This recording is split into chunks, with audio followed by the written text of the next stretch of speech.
Okay, happy face on. One, two, three. Hello YouTubers and welcome to this video. It's time to show some more records that I recently purchased.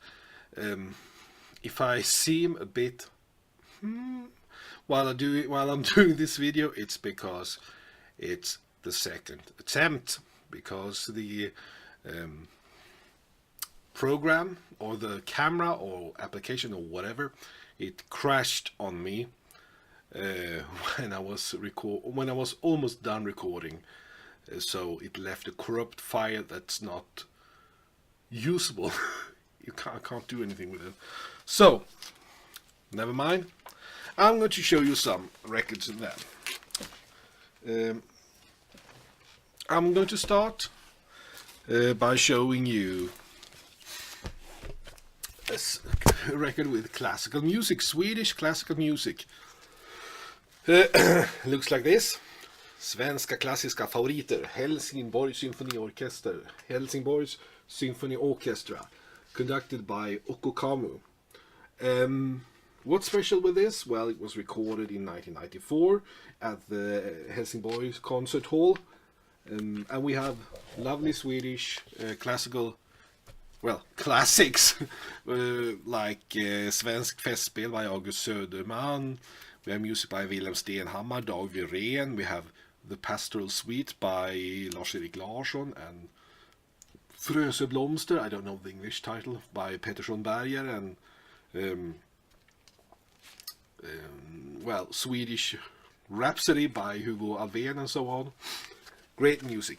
But the reason why I bought this album is the label. Naxos. Naxos was a label back in the 90s and early 2000s as well. It was a label that produced most of the classical music on CD that I bought back then. But I've never seen a Naxos LP before, so I thought that was a nice idea. And well, why not? But the CDs on Naxos were always cheap. This wasn't. They need to rethink their ideas. But it's great quality vinyl. Okay. In a video a couple of months ago, I talked about a record that I really would like on real vinyl, as I think I said. I had it on CD and I had it on a horrible picture disc, and I so hoped for that I would find it on real vinyl, and well, now I have. Kill Bill Volume 2. Well, we got Bang Bang Nancy Sinatra, we got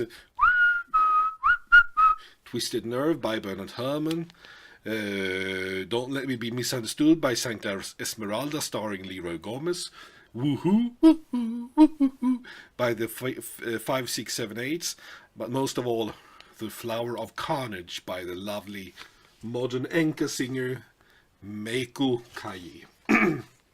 So, very happy now that I've finally got it. Over to a record that I have had on CD but not on vinyl until now. I've been looking for, it's not that difficult to find though, but I've been looking for a good copy or a good reissue, and well, now I found a good reissue. It's Dusty Springfield, Dusty in Memphis. Recorded with the same musicians that accompanied Elvis Presley in From Elvis in Memphis. And you can hear it on the style of Dusty Springfield's a great singer, but the arrangements on the songs, like Son of a Preacher Man and many other, really great, really great. I'm not that much of a Dusty Springfield fan, but I'm a great fan of American studios in Memphis. Yeah. Some Swedish music. First Aid Kit has issued a new album called Ruins, and I think this is probably their best one so far. I love First Aid Kit. I've been listening to their records since I first heard of them maybe 5-6 years ago. And I think I have all their albums as well. And I love their harmonizing, the way they make Americana better than any Americans, and the way their voices blend, and I don't know, it's just like pure quality. I'm proud to say that I come from the same country as First Aid Kit. Very talented sisters, and they haven't faded yet. They are still improving every time. Unlike many other young artists, where you sometimes feel that they've had their best moments when their first album was recorded. Okay, I'm a fan of Eric Clapton. Not a super big fan, but I still admire him and I have many of his records. And this is a reissue from a fairly new album. Well, 2004, to me that's fairly new. That's 14 years ago. He made an album called Me and Mr. Johnson, which contains, of course, blues songs by the late, great, legendary Robert Johnson, the man who sold his soul to the devil, and the devil taught him how to play the guitar. Really, I think he really just practiced a lot and got and improved a lot. That's a better way than trying to sell your soul and so on. Of course, Robert Johnson has influenced all the blues guitar players and blues singers ever since his days in the 1930s, and of course, it was just a matter of time that Eric Clapton would do some sort of Robert Johnson tribute, and this is it. It was issued in 2004, although this is a fairly recent reissue. It sounds good, and he makes versions of Robert Johnson's songs that are both, well, he both shows respect to the original material, and he plays around with it a bit, just as you should. So, well done, Eric Clapton. Okay. New album by one of my favorite singer-songwriters of later years, the Irish Glen Hansard. He has issued Between Two Shores. I haven't heard all of Glen Hansard's albums, but the ones I've heard have been really good, and this is the best one I've heard. It's on a lovely blue and gold marble vinyl, but that's not the most important thing. He keeps developing as a songwriter. I like the mellow, folksy, almost a bit European country-like style of his both playing and singing, yeah, and the sleeve is great. I mean, look. When you view this album cover, you can almost imagine, okay, this is going to be a good album. Such a good, confident pose in black and white, and with this kind of dark blue frame. Very nice sleeve, and the vinyl is pretty too, and it sounds great, and good songs. One of the best, together with the First Aid Kit album, I think this is one of the best new albums that I've heard the last couple of months. Okay, I talked some month ago about the fact that I haven't heard that much of Fleetwood Mac, and I mentioned one of the albums, Rumors, yeah, and the fact that it was one of the most famous albums, and I had never heard it. So I was looking for it, but I didn't find it, but I found a compilation, Fleetwood Mac Greatest Hits. Not sure which years are covered here, but it sounds like late 70s, early 80s. I mean, like early bits like Albatross isn't included. But when I listened to it, of course, I realized that I recognized many of the songs, like Don't Stop, Everywhere, Say You Love Me, stuff like that. And although they are good songs and well played, it doesn't grab me. I mean, it's good songs, but yeah. No, I'm sorry. I guess I'm still going to look for rumors because I want to listen to it. I want to hear it. I want to form some sort of opinion why so many have mentioned it as one of the best albums of all time. But this compilation didn't really wake my urge to continue searching for Fleetwood Mac albums. So, well, sorry, but there are lots of people who like and love Fleetwood Mac. I don't have to be one of them, but still, it was interesting to check and listen to. Okay, over to a recording or a album.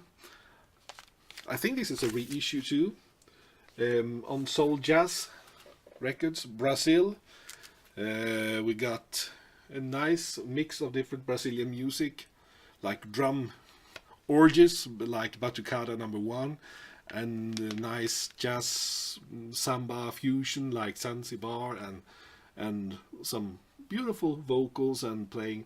And I have to admit, even though I listen quite a lot to Brazilian music, I wasn't that familiar with that many of these artists. Sivuca, the accordion and guitar legend, is on this.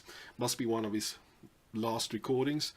But also we have Cilia Vaz, who I found very interesting, and Vanda Sa, and Sissao Macado, and Raul de Souza.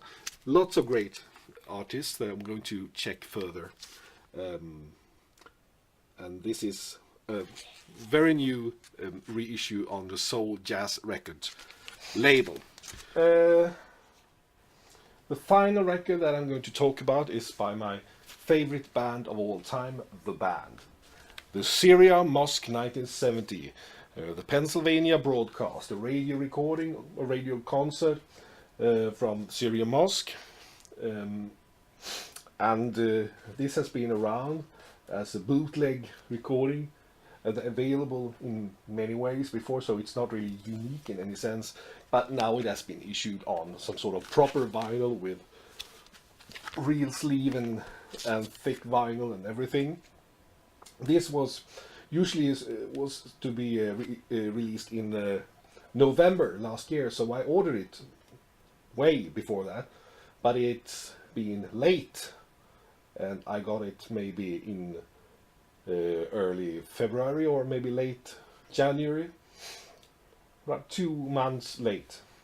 So I thought, well, maybe it's worth the wait, the extra wait. And of course, it's well played, and even if we talk about unofficial recordings, it's not done with some guy holding up a cassette recorder towards the band while they're playing and recording with awful sound quality. It's recorded through the soundboard, through the mixing board, with all the mics connected and everything. So it should be the best possible live sound. But even if I think that they play very good and they sing very good, as always, I get the feeling that it should sound better. It's as if it's taken from a really bad cassette copy, and that they have, for some reason, they maybe record in mono, but they keep panning the sound from between the different speakers to create some sort of stereo feeling. But the only thing that happens when I listen to it is that I get a bit, I mean, I'm not really sure if I should use the phrase seasick, but it's as if, no, please stop doing that. Just let it be, let it play through. I can press the mono button on my amplifier, no problem. So I listened to it once, good versions, but the sound quality, well, it is really what you would expect from bootleg. I guess for bootleg it sounds alright, but for me it's not really good enough. But that's why I don't have one that more many thing. bootlegs. 2 boxes issued by Demon Records, vinyl single boxes, 10 singles in each.